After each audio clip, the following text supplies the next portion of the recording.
The surprising yet very interesting history behind the invention of the Christmas cracker. But when invented, these things were not called Christmas crackers. They were referred to as bangs of expectation. Oh yes, they were. And you've got to travel back to Victorian England to the mid-19th century to get the story. And meet a man called Tom Smith. Now, Tom owned a sweet shop. He was an entrepreneur, very successful.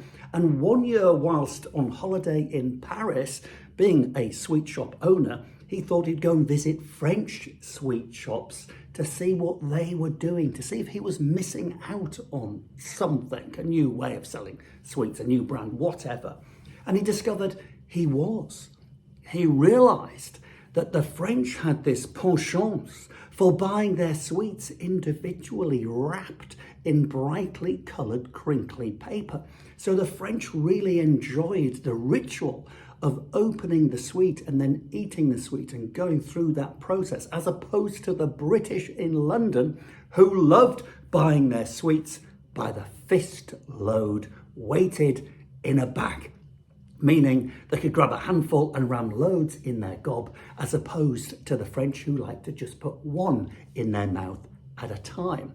Now, Tom thought, actually, his upmarket London clientele could probably go for this. So when he got home, he made his own range of French fancies. Fancy little sweets, individually wrapped in brightly coloured paper.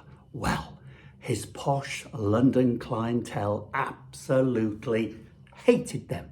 They went down like lead balloons. He couldn't sell them for love nor money. Why on earth, people thought, would you want to buy one sweet wrapped up, go through the rigmarole of opening it when you could get a handful and ram them in your mouth? That was the British way. That's the way the British like to eat their sweets. So it went down badly. But Tom was never beaten.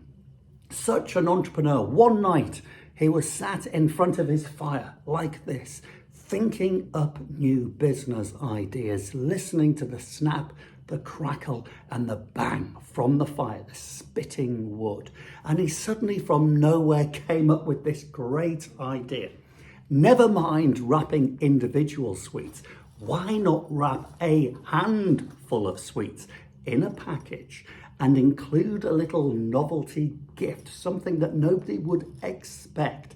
And as well as that, somehow devise a sound that reminded him of the fire, a snap, a crackle, a bang.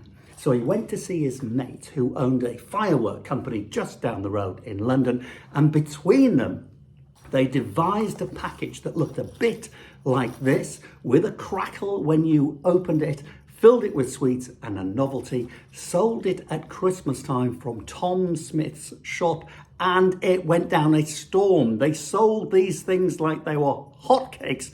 They called them bangs of expectation. That was in 1861, the birth of the Christmas cracker. Sorry, Rose.